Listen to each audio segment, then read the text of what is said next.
कि equity gives you ownership in the company. क्योंकि आप मालिकाना अधिकार रखते हैं तो कंपनी का मालिकाना अधिकार रखने से आपको क्या मिलता है? आपको मिलता है प्रॉफिट और आपको मिलते हैं डिसीजन मेकिंग के राइट्स। बड़ी ताकत होती है। एक शेयर भी खरीदते हैं तो भी आपकी ताकत है, वोटिंग राइट्स हैं आपके पास में। लेकिन उसी को समझिए कि जब आप ज़्यादा शेयर्स खरीदते हैं तो वही जैसे बड़ा पार्टनर होता है कोई, कि मैं किसी कंपनी में 90% का पार्टनर हूँ और कोई 10% का पार्टनर है, तो वो जो डिफरेंस होगा। और ये एक बहुत प्राउड होने वाली बात है कि आज मैं अगर नहीं बोलूं तो ये कंपनी काम आगे नहीं कर सकती। और ये आपने कितनी बार सुना भी होगा कि कंपनी कोई पर्टिकुलर एक काम करने जा रही थी, कोई मर्जर था, कुछ इंटरिम डिविडेंड, स्पेशल डिविडेंड के अनाउंसमेंट था, XYZ any decision that you take, और उसके लिए मेजर शेयर होल्डर्स ने मना कर दिया।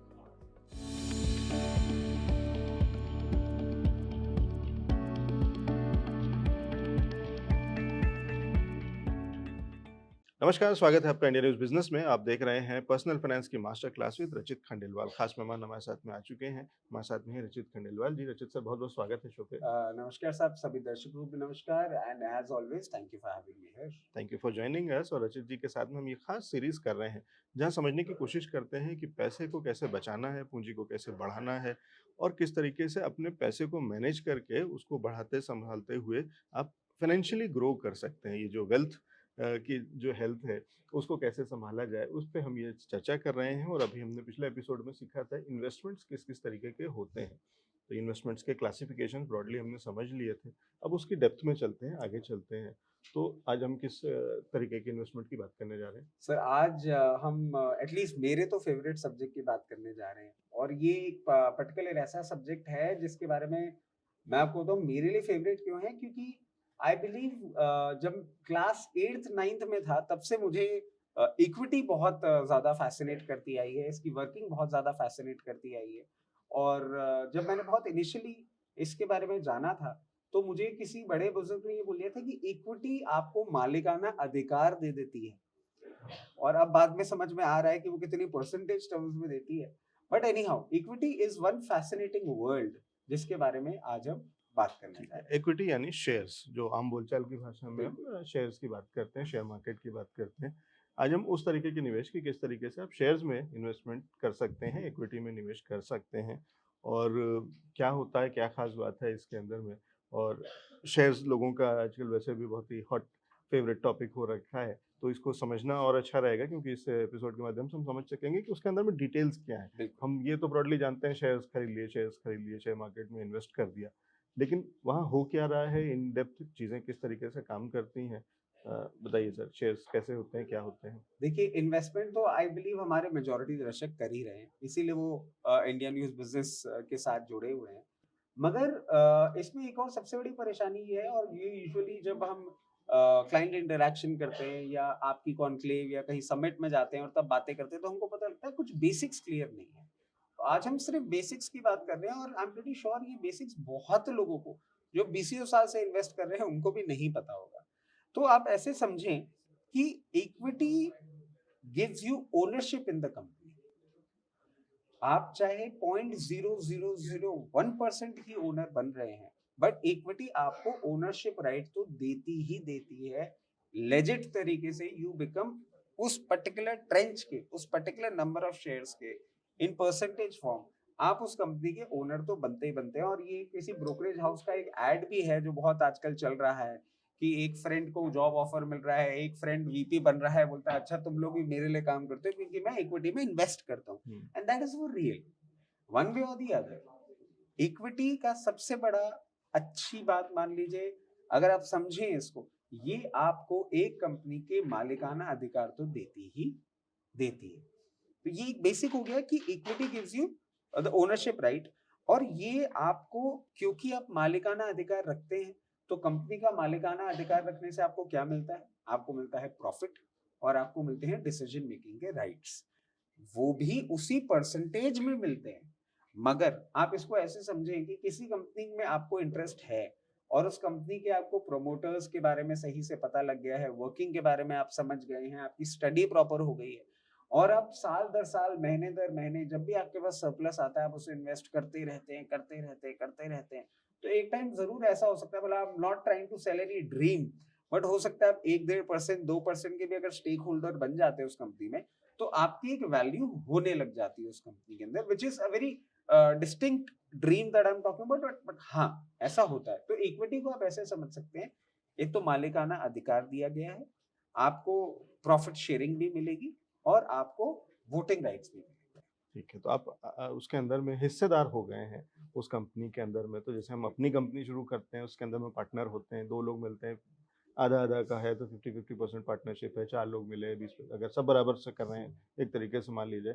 यहाँ भी कहीं न कहीं इतनी बड़ी कंपनी में कोई लिस्टेड कंपनी है, तो निश्चित रूप से कुछ 100 करोड़ की तो होती ही है, बहुत कम चांसेस हैं कि उससे कम वाले वो बहुत ही अलग कंपनीज़ या बहुत छोटी कंपनीज़ हो सकती है, लेकिन मार्केट कैप नॉर्मली एक कुछ 100 करोड़ रुपए का तो कम से कम होता है और कई हज़ार करोड़ तक जाता है और या उससे भी ऊपर चढ़ जाता है बहुत सारी कंपनीज़ का। उसी के हिसाब से आपकी हिस्सेदारी, आपने कितने शेयर्स खरीदे हैं, एक्यूमुलेट करें। लेकिन रचित जी जो कह रहे हैं कि अगर आप धीरे-धीरे करके किसी बहुत अच्छी कंपनी को आपने आइडेंटिफ़ाई कर लिया, आपने समझ लिया कि हाँ, ये काम बहुत अच्छा करती है, इसका मैनेजमेंट बहुत अच्छा है, इसका बिज़नेस आगे बहुत फ्लरिश करने वाला है और आपके पास जब भी पैसा आता है, आप उसमें निवेश कर देते हैं, उसके स्टॉक्स खरीदते चले जाते हैं और अगर आपके पास एक बड़ा कंसिडरेबल परसेंटेज सम अगर आपने ले लिया, उसमें निवेश कर दिया है, तो फिर आप बड़ा परसेंटेज का जैसा एक अगर आ जाते हैं, अगर आप सिंगल डिजिट भी परसेंटेज ओनर हो जाते हैं, शेयर होल्डर हो जाते हैं, तो एक बहुत बड़ी चीज़ होती है उस कंपनी के अंदर में, आपकी बड़ी ताकत होती है। एक शेयर भी खरीदते हैं तो भी आपकी ताकत है, है। वोटिंग राइट्स हैं आपके पास में, लेकिन उसी को समझिए कि जब आप ज़्यादा शेयर्स खरीदते हैं,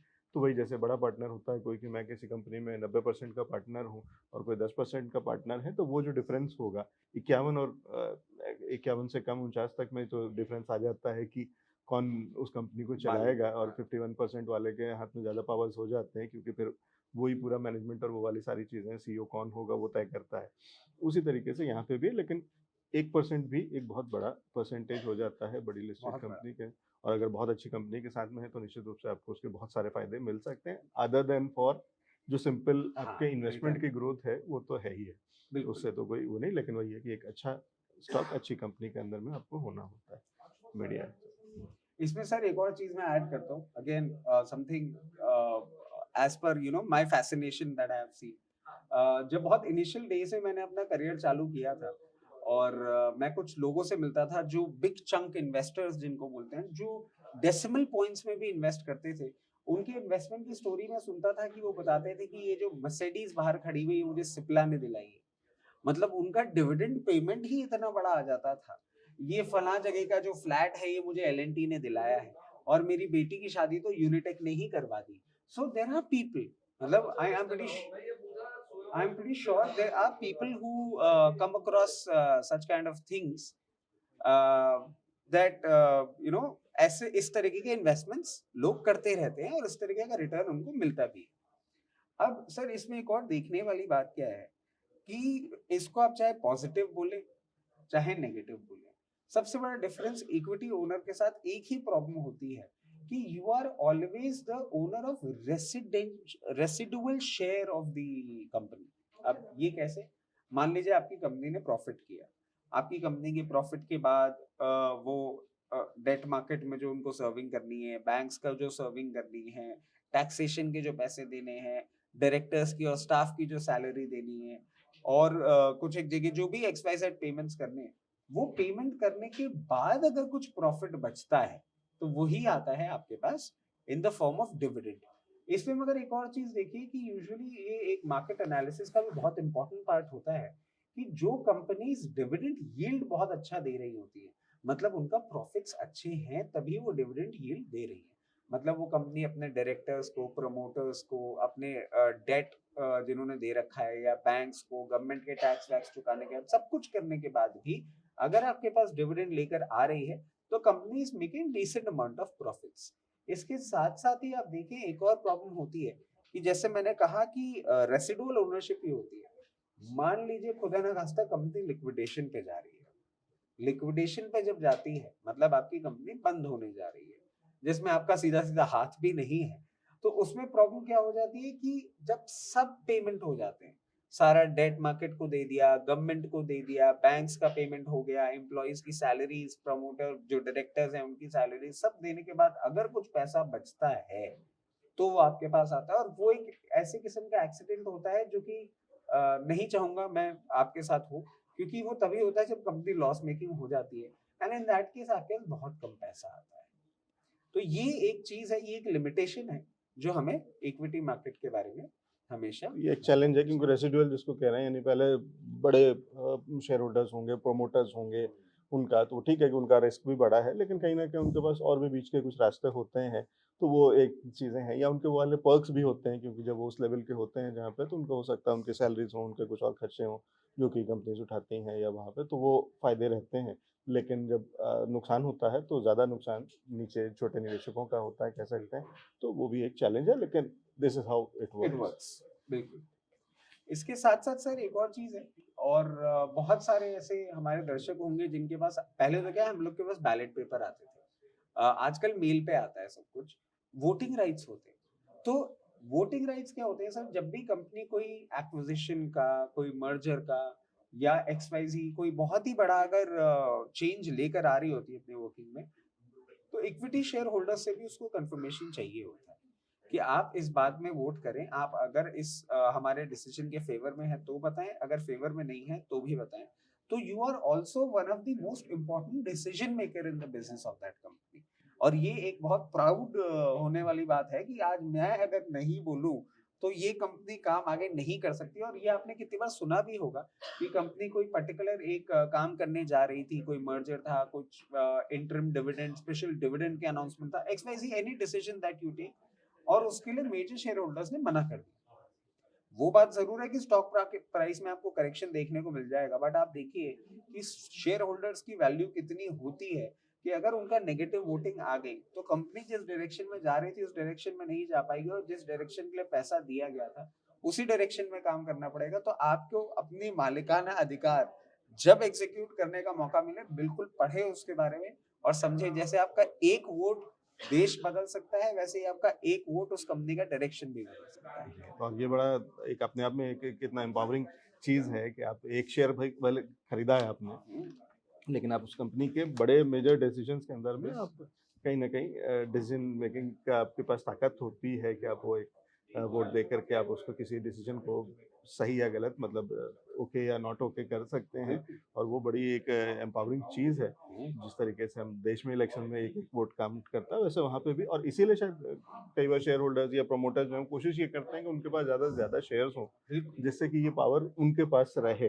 वही जो अभी हम इससे पहले बात कर रहे थे कि 51% और 49%, तो 51% होने का मतलब ये है कि मेरे पास ज़्यादा ताकत है, मेरे पास ज़्यादा वोट्स हैं, तो वो वोट शेयर जो होता है, जो हम देश में भी देखते हैं, उसी तरीके से वहाँ पे भी है कि बड़ा पावर तो आ जाता है जब आपके पास ज़्यादा शेयर्स होते हैं या ज़्यादा क्वांटिटी होती है। राइट, ये होता है सर। इसके साथ साथ अब आप ये देखें कि किस तरीके से आपको बेनिफिट दिया जाता है। अगर आप इक्विटी शेयर होल्डर्स हैं, अभी तक हमने आपको बता दिया कि आप कंपनी के ओनर बन जाते हैं। हमने आपको ये बता दिया कि आपके ये नेगेटिव्स हैं, ये बता दिया कि ये पॉजिटिव्स हैं। अब हम आपको ये भी चीज बताना चाहेंगे कि अ, आपको रिवॉर्ड किस तरीके से किया जाता है। एक तो फॉर्मेट हो जाता है, आपको डिविडेंड दिया जाता है, जिसकी हम बात कर रहे थे आपसे कि डिविडेंड पेमेंट एक ऐसी चीज होती है जो आपको दी जाती है। तो एक तो आपके प्रॉफिट्स में से जो रेसिडुअल प्रॉफिट होता है वो डिविडेंड के तौर पे आपको दे दिया जाता है। इसके साथ साथ होता है कैपिटल एप्रिसिएशन। मतलब अगर आपकी कंपनी सही तरीके से वर्किंग कर रही है तो उसकी शेयर की वैल्यूएशन जो है वो बढ़ती है, तो उसको हम बोल देते हैं कैपिटल एप्रिसिएशन। ये दो तरीके से आपको रिवॉर्ड किया जाता है। इसके साथ साथ तो दो पॉइंट और इम्पोर्टेंट हैं। इन्वेस्टमेंट जो इक्विटी मार्केट में है, वो आपको डाइवर्सिफिकेशन बेनिफिट बहुत बड़ा देता है। डाइवर्सिफिकेशन बेनिफिट क्या होता है, जैसे मान लीजिए कि आपको रियल एस्टेट में इन्वेस्टमेंट करने का मन है, रियल एस्टेट की कंपनी में कर दिया, एक्स वाई जी किसी और इंडस्ट्री में इन्वेस्टमेंट का मन है तो आपने उसमें इन्वेस्ट कर दिया, ये डाइवर्सिफिकेशन बेनिफिट होता है। इसके साथ साथ आप देखिए कि लोग बोलते हैं इक्विटी मार्केट में इन्वेस्टमेंट करना बेनिफिशियरी नहीं रहता है, मगर जब आप लॉन्ग टर्म इन्वेस्टमेंट करते हैं तो वो long term investment equity market में अगर आपने सही कंपनी, सही प्रोमोटर ग्रुप में किया है तो इट इज ऑलवेज रिवॉर्डिंग। ये डाइवर्सिफिकेशन बेनिफिट और लॉन्ग टर्म में इन्वेस्टमेंट बेनिफिट इक्विटी मार्केट देके जाता ही if company, financial of the company, promoter and management are good. एक दोनों चीज़ें हैं कि एक तो आपको रिवॉर्ड कैसे मिलता है, आपके शेयर की वैल्यू बढ़ रही है, डिविडेंड आ रहा है बीच-बीच में, तो अगर डिविडेंड पेइंग कंपनीज़ हैं, उसमें से आपने उनमें से किसी में आपने निवेश किया है, तो आपको डिविडेंड बीच-बीच में मिलता है, तो वो आपको ऐड ऑन बेनिफिट है। और साथ ही साथ आप ये कह रहे हैं डाइवर्सिफिकेशन का ऑप्शन बहुत ईज़ी हो जाता है, और मैं राइट, इसको उस तरीके से कह रहा हूँ, ईज़ी उस तरीके से हो जाता है कि मान लीजिए मैं रियल एस्टेट में निवेश करना चाहता हूँ, तो एक पर्टिकुलर टिकट साइज़ है, इससे कम में तो आपको कोई रियल एस्टेट की कोई प्रॉपर्टी नहीं मिल रही है। राइट, कि जिस शहर में आप हैं और जिस जगह हैं, तो वहाँ पे अलग-अलग हो सकता है, लेकिन कुछ 1 लाख रुपए तो आपको खर्च करने पड़ेंगे अगर आपको कोई प्लॉट खरीदना है या कोई बिल्कुल, रियल एस्टेट में निवेश करना है। लेकिन यहाँ पे आपको उसी से जुड़ी हुई कोई-सी कंपनी हो सकती है, जिसके अंदर में आपने बहुत कम पैसे में 2000, 5000, 10,000 रुपए की शेयर्स आप ले सकते हैं। तो एक तरीके से वो भी डाइवर्सिफिकेशन है, और जी, इसी तरीके से अलग-अलग कैटेगरीज़ हैं, जो कि स्टॉक्स के अंदर में सब कुछ मिल रहा है। तो आपको जिस तरीके का आपको मेटल में निवेश करना है, आपने मेटल की कंपनी में निवेश कर दिया, तो वहाँ पे आपको आपका पोर्टफोलियो डाइवर्सिफिकेशन वहाँ पे ईज़ी हो बिल्कुल, रहा है। ये बढ़िया जानकारी, इक्विटी के अंदर में किस तरीके से निवेश करते हैं, शेयर्स क्या होते हैं और क्यों लेने चाहिए, जैसी चीज़ें भी हमने समझ रहे हैं, उससे क्या-क्या फ़ायदे हो सकते हैं, वो सारी राइट, चीज़ें। इसको जारी रखेंगे, इन्वेस्टमेंट्स के और चीज़ों को सीखेंगे आने वाले एपिसोड में। बहुत शुक्रिया बिल्कुल। रुचि जी हमारे साथ जुड़ने के लिए। Thank you sir, thank you.